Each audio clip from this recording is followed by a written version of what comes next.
Morning and welcome to the Daily Soccer Podcast Copa America edition, which is quite catchy, where we'll be providing you with at least the latest updates from as closer to the tournament we can get. And this morning, to start off with, we've got the Chief Soccer Correspondent with AFP, Simon Evans, live from Atlanta. Good morning, Simon. Good morning. Yeah, how are you? I'm very well. How are you?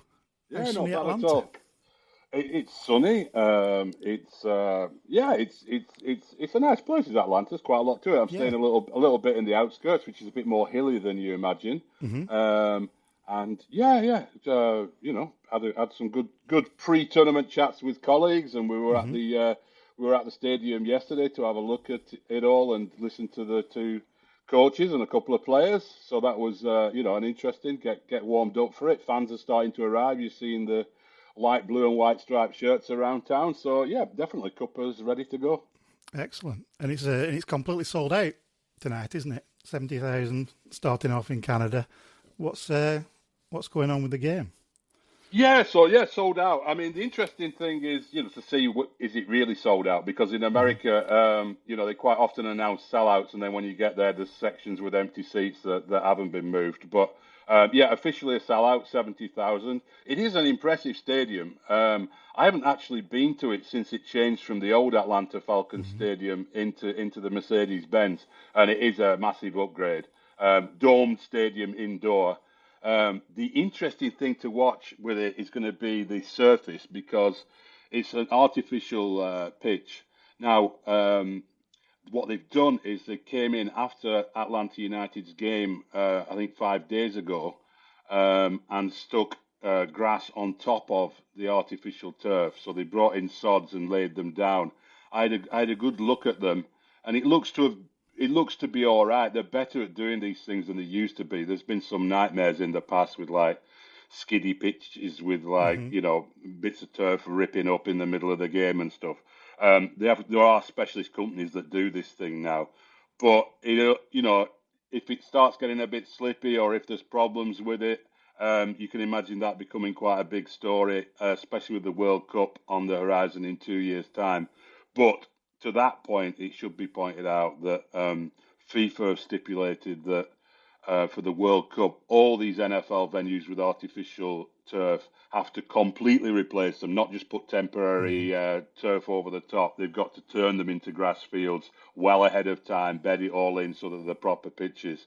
And then it seems the NFL teams will then go and rip the grass out afterwards and put the artificial back in.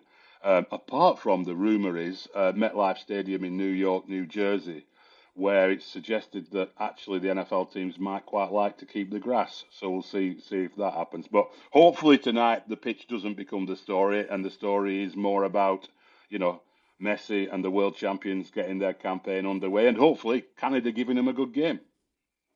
Exactly. And how do you see the game going in general? Yeah, I mean, I think it's going to be interesting to see how Canada operate under Jesse Marsh. He's had two games in charge so far. They went to Europe straight away. He only took over last month, so he hasn't had a lot of time with this team. The context to it all is that John Herdman took Canada to the World Cup, did very well, and then there were all kinds of financial problems at the Canadian FA. Herdman quit. He's now the manager of or the coach of Toronto FC in MLS. They had a temporary coach in charge, an interim coach for a while at Canada. They settled on Jesse Marsh. They found some financing to help make it all happen. Marsh comes in. He took them to friendlies in Europe. They played Holland first and got whooped 4-0. Really, really bad start for him. But then a few days later played France in their final Euro warm-up and got a 0-0 draw. Much, much better, well organised. Look, we know what kind of football Jesse Marsh teams tend to play. He's from the Red Bull school. It's all about the high-energy press and so on.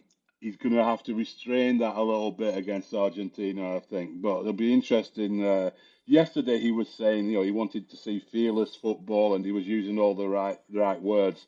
But I think when you're up against Messi with Di Maria off to the right and the options they've got coming through from midfield, that you probably see a bit more of a cautious Canada than the sort of gung ho Red Bull Ralph Ragnick style. But who knows? I mean, we saw what Austria did with Ragnick, didn't we? Exactly. Maybe they could shake Argentina up. So hopefully, they get off to a good solid start and it doesn't become a one-sided game. And do you think they may have, enough pace and enough young legs as opposed to the older legs of, like you were saying, Di Maria and Messi? Do you think it could be a case of wily old campaigners versus young pups, and that could be a matchup? It could be because, Canada do have some pace. I mean, Alfonso Davies, who plays down the left, now at Bayern Munich, he plays as a left wing back. Um, More with Canada, he's played more as a left winger, really, more on the attacking side. Remains to be seen how Jesse Marsch uses him against Argentina. He's captain, by the way, at 23. Fantastic story, obviously, with him being born in a refugee camp in Africa and going to Canada at age 5. And he spoke very well yesterday about how proud he was to become captain of a country that had taken him in. Quite nice to hear that from him. And then you've got Jonathan David and players like that. They have got pace, Canada, especially up front. The question mark over them is just how solid they can be in midfield and at the back, and Argentina can stretch you about as well. Di Maria's knocking on. There's a lot of talk yesterday. Scaloni, the Argentina coach, was talking about how he was asked about this being the final tournament for Messi and Di Maria. We don't know if it's going to be Messi's final tournament, but it's certainly his final Copa America. He's not going to be around in his 40s. And he sort of said, look, let's not worry about that. Let's just enjoy them while they're here, which I think is a good attitude, but it's also him trying to nullify that narrative a bit about this being like a farewell tournament for people. But, if they do need to freshen it up, they do have some interesting options from the bench. Garnacho, people have seen this year from Man United, he's really pushing to get into that attack now. And Carboni, who's an Inter Milan player who was on loan at Monza last year, he's in the squad, been given the nod, and I think they want to have a look at him in this tournament as well. So maybe you see a different sort of Argentina in the second half of games. Interesting. Because Argentina are notoriously bad starters to tournaments, aren't they?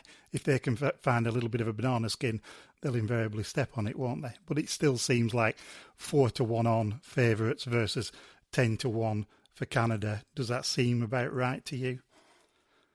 Yeah, it does really, because Canada have not progressed since the World Cup. They didn't do very well at the World Cup really either. It was a big step for them to get there in the first place. And Argentina is still Argentina. They're going for their third major title because they won the last Copa America before the World Cup. That would make them the most successful team in South American football because they currently at the moment are on 15 tournament wins along with Uruguay, who of course dominated so much in the early years of the Copa America. And they're a team to watch in this tournament, I think. We'll get on to that later, I'm sure. But yeah, they're not clearly Argentina are favourites, but Saudi Arabia last World Cup. Exactly. Argentina's quality was proven over the tournament, but in the opening phases of the tournament, they lost to Saudi Arabia. So Canada will look to that and think, can we make our mark in that fashion? I suppose overall for the tournament, they're pretty much the standout favourites, aren't they? Barring maybe Uruguay.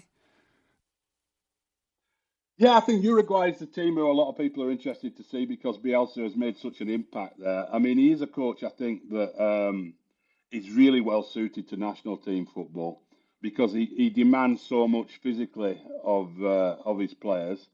And we saw it with Leeds United, and we've seen it with other clubs he's managed, where they fade in the second half of seasons just because they're completely knackered. Whereas in a tournament, it's 3 weeks. Give your all, lads. Let's go for it. Let's leave it all out on the field. And their performance in a pre-tournament friendly against Mexico really caught the eye. They ripped Mexico apart They with looked these good, fast. didn't they? They looked frighteningly good, didn't they? Yeah, fast counter-attacks. Darwin Núñez at the sort of peak of the arrow sort of head attack that they've got. So yeah, I think Uruguay are going to be really interesting to watch, really exciting to watch. Could be some high-scoring games. They'll probably concede a few as well, but I think they're going to be interesting. Colombia, another team who are coming in. They haven't lost a game in 2 years, Colombia, and more of a solid sort of team rather than a spectacular team, but with players like Luis Diaz, who people know obviously from Liverpool, and then the sort of curious sort of late career revival of James Rodriguez, who we all remember from the Brazil World Cup, which feels an awful long time ago. He's done very little in his career at club level. People in England will remember him, and Premier League followers for a brief spell at Everton. He's been all over the place. He's now playing in the Brazilian league. But Nestor Lorenzo, the Colombia coach, has found a way to sort of bring him back into the centre of this team and get him playing a bit like he was doing in Brazil in that World Cup. So Colombia are an interesting one to watch. And then, of course, there's Brazil. It's bizarre to have Brazil almost as an afterthought for a Copa America. It's usually always Brazil or Argentina going to win it, isn't it? But they've looked a mess, Brazil. They're sixth in CONMEBOL qualifying for the World Cup. I mean, with the expansion of the World Cup for 48 teams and only 10 teams being in South America, it's pretty hard not to qualify. And Brazil are doing an incredible job at making it close. And they just don't seem to have any shape or structure to the team. But they've got, exciting quality there, obviously, with Vinicius Junior, who's sort of the opposite of what James Rodriguez. He's great at club level, hasn't done it really very well for Brazil.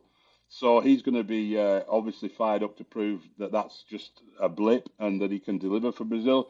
His Real Madrid teammate, Rodrigo. And then a lot of interest around, obviously, the 17-year-old Endrick, who is going from Palmeiras to Real Madrid after this tournament to start his career in Europe, and who there's a lot of hype and excitement around. He's built like a little tank, but he's a very technical, lively little striker. So going to be interesting to see. He hasn't been starting for Brazil, but he's been coming off the bench to much anticipation. So we'll see how his tournament goes. But Brazil could win it, of course they could. They could click and it could come together, but at the moment it hasn't been clicking, and it's going to be a big part of the story around this Copa America, whether they do or not. So, Endrick, the Brazilian Rooney, is that what essentially you're saying? He is a bit, yeah. It's true. Yeah, he's got that physically got that about him. Yeah, definitely. I had a Mattia fallen. And talking about Brazil and the recent 1-1 against the US, how is that a benchmark for either? Is that more of a benchmark of how bad Brazil currently are, or is it a case of, yes, the US are finally starting to step up, and it was a good performance from them, bodes well moving into this tournament and further on, obviously, into 2026? Yeah, a bit of both, I would say. I think it was a much better performance from the US than their disastrous 5-1 hammering at the hands of Colombia. They responded. They did what their coach Greg Berhalter would have wanted from them. They came out, reacted, and were much better, more organised. Looked pretty tenacious. They were up for it. They were fighting for it. And Brazil look a bit all over the place. The midfield has no structure to it at all, really. It's like watching kids in the schoolyard. But so there was a bit of both. It's tempting sometimes if the US get a draw against Brazil to just say, well, Brazil are rubbish. And it's also tempting the other way to say, oh, the US have cracked it. Look, they can compete with the best in the world, blah, blah, blah. I don't think either are completely true. But, there's pressure on the US in this tournament. There's pressure on Berhalter. People want to see, regardless of the debate, and I think it's a silly debate because I don't think they are going to change their manager at this stage. But, with the World Cup 2 years out, they'd have to do disastrously badly to start messing about with it now. But fans are expecting more from the American team now. They're not happy. They won't be happy just getting out of the group stage and having a valiant defeat to a South American team. They'll want to see that team get to the semi-finals in this tournament, and that's quite a big ask for them because, I do feel a little bit that while it is a talented bunch of players, there's a little bit the expectations aren't grounded in as much reality as they should be. Just because players are on the roster with some big European clubs doesn't mean that they're established top stars in the game. I don't think that, I hear people use the phrase golden generation about this American team, and I'm not convinced it is. There's some good players there. I like Timmy Weir. Pulisic obviously is a great player. McKennie, brings some good quality to the midfield. Adams, if he's fit, Tyler Adams, really a good player in there, and Musa as well, who plays at AC Milan. So there are players there. There is talent there. But I just don't. I think sometimes people are expecting perhaps a bit too much out of them. But certainly they expect more than just another American get out of the group stage and lose performance.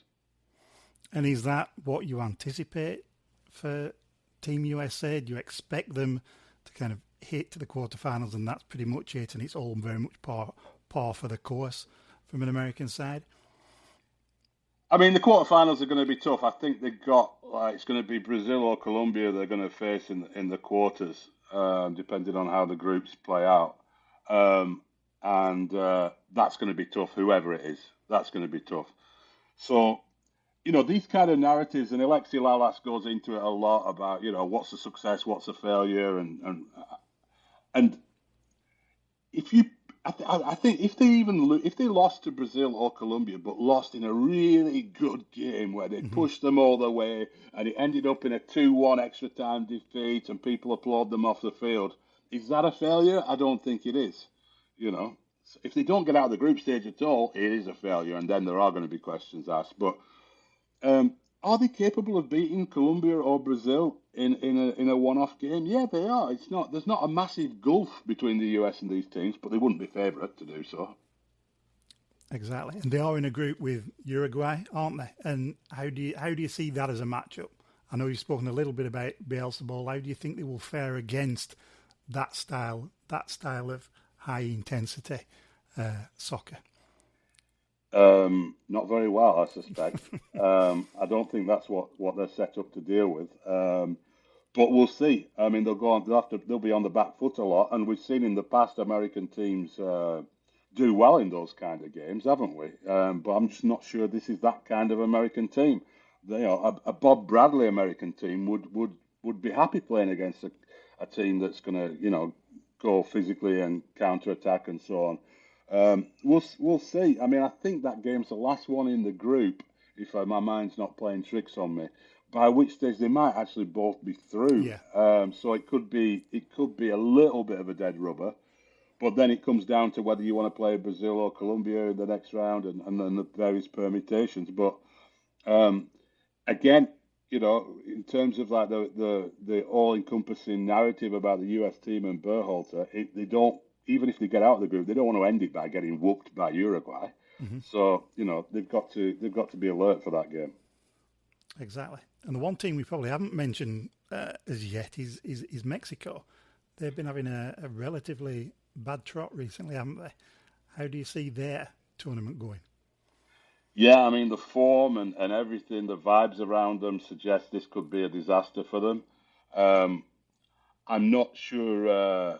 If they're going to be quite as bad as they've been in these preseason games, but it doesn't feel like a good Mexico team, does it? I mean, it's not a team that's managed to replace its star players from the past. The Chicharitos, the Raul Jimenezes, the Carlos Vela's, and those kind of players have gone.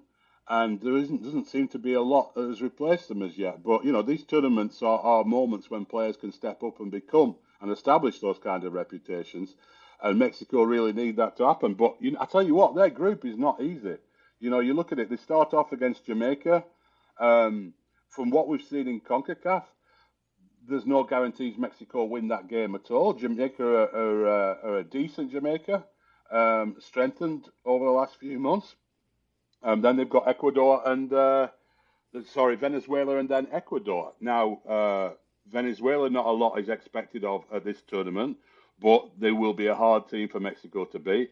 And Ecuador are one of those sort of decent middle of the field CONMEBOL sides. No guarantee Mexico gets out of that group at all. And if they don't, then all bets are off. I mean, I think Jimmy Lozano loses his job. But then there's going to be a massive inquest about where Mexican football's going wrong. It won't be a calm, considered Manchester United-style 3-week review of things before confirming the manager in his job. I think it'll be a very passionate debate because there's a lot of issues going on in Mexican football away from the national team with the federation and everything else. And quite a lot of people calling for a major rethink of Mexican football strategies. So big tournament for them. Big tournament for them. Interesting. And so out of this current crop of first round games, what would you want to be watching, or what do you think may catch the eye for anybody sat at home wondering what to tune into? Yeah, I mean, tonight's one is obviously, Messi and the world champions in action against the CONCACAF side. It's going to be interesting. Tomorrow's game, Peru against Chile, is like your classic sort of group stage Copa America match. Peru have faded a little bit over the last couple of years, having had an exciting team. And Chile don't seem to be really at it either. That's, if you're going to skip one of the games, then the Friday night Peru Chile one might not be a bad one to skip, but you never know. USA Bolivia is going to be really interesting, I think, and I'm looking forward to going on Sunday to Uruguay against Panama.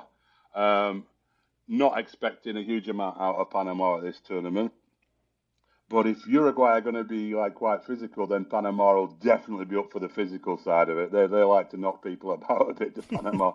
So that should be an interesting game as well. So I think, Brazil's opening game, I'm trying to remember, Brazil start off against Costa Rica. You'd expect them to get through that. Costa Rica haven't really progressed over the last few years.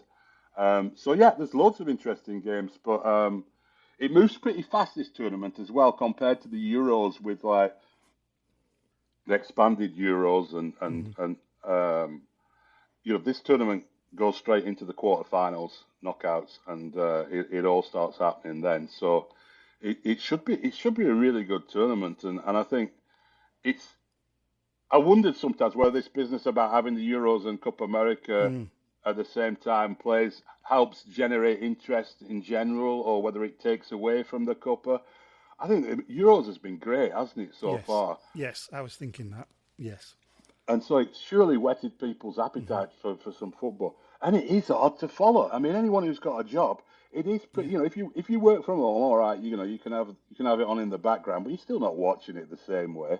And if you work in an office or a workplace, you're snatching bits on your phone in your lunch break or your coffee break or whatever.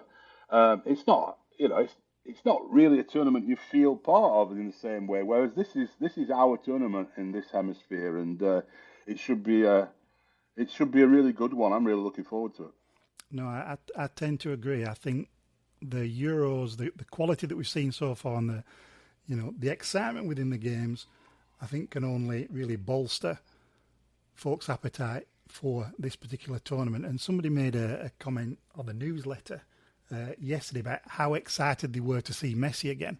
And I'd forgotten that for quite a lot of American soccer fans who aren't subscribed necessarily to Apple TV, they don't get to see Messi maybe as often as they used to when he was over in Europe, say. Yeah. So for them, they're getting to see him again in what you say is maybe one of his final Copa Americas, maybe one of his final tournaments. I mean, I don't think he's quite necessarily at the same level as geriatric as Ronaldo and Pepe for Portugal, but maybe him and Di Maria, they're obviously starting to wane and coming to the end of everything, aren't they? They are, yeah. I mean, it's a really good point that you make about the MLS, and I've watched loads of Inter Miami, and there's something different about seeing him play for Argentina than there is seeing him play. As good as it's been to watch him in MLS, playing in that national team shirt with Di Maria and Rodrigo and the players around him, just different feeling. It looks and feels different. The standard is obviously better. It's more of a test of where he is as he reaches his 37th birthday on Monday. I mean, he's not playing in Copa America at 41, but will he still be around in 2 years' time for the World Cup? I think he will. I think one of the reasons he came to MLS was to be able to manage his schedule without playing under the pressure of playing in one of Europe's big leagues and playing in the Champions League, and then flying backwards and forwards to play in Copa America and CONMEBOL qualifiers. I mean, every international break for Messi has always meant flying from Europe to South America. He doesn't have to do that anymore. He just pops down on a little private jet from Miami to wherever in South America the game is. He's playing in MLS where he can tell Tata Martino, I don't want to play next week. I need a rest. Mm-hmm. And there's no big deal. There's a big deal amongst the fans in places like Montreal who paid 50,000 of them have paid $250 to watch Messi play. That's a big deal.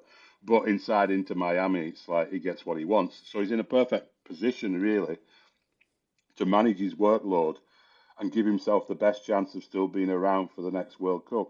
And there's no sign, really, I don't think, of his legs going or anything like that. I mean, obviously he's lost a bit of pace, but not a huge amount. So I think this will be a good test, though, of whether that MLS spell has impacted him or not. That's a good point.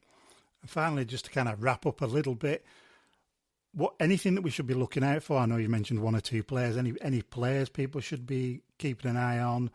Any particular additional games we should be looking at, or any particular anything really with regards to this particular Copa that could be of interest to fans?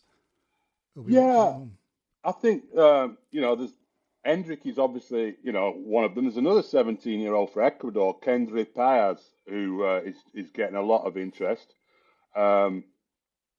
Bolivia, unfortunately, their 16-year-old superstar Moises Paniuga is missing it, but there are some good young players coming through, and the Copa America still is a tournament.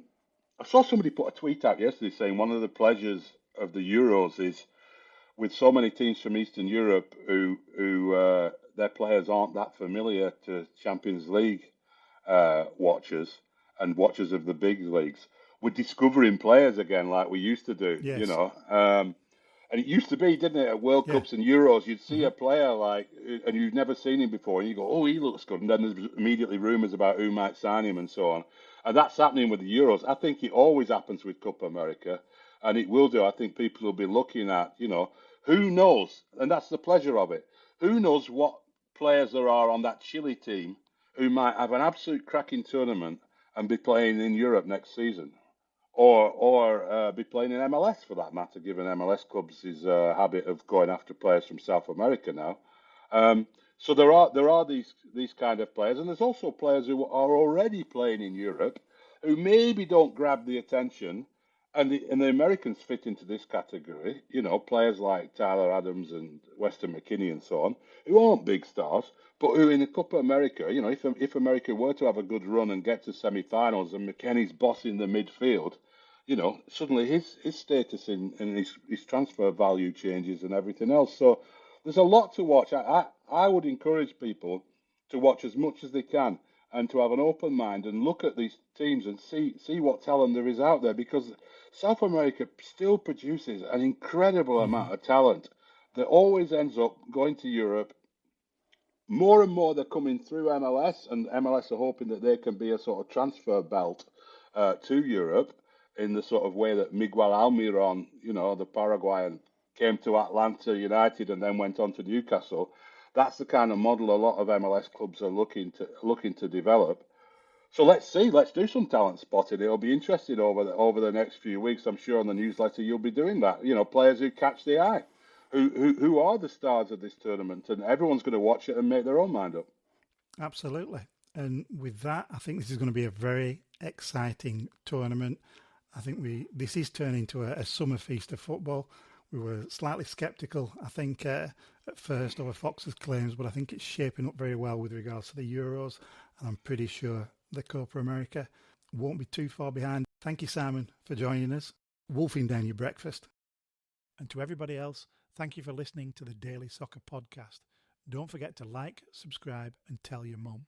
There'll be more updates from Copa America as the tournament progresses, as well as the regular daily roundup in the newsletter at thedailysoccer.com.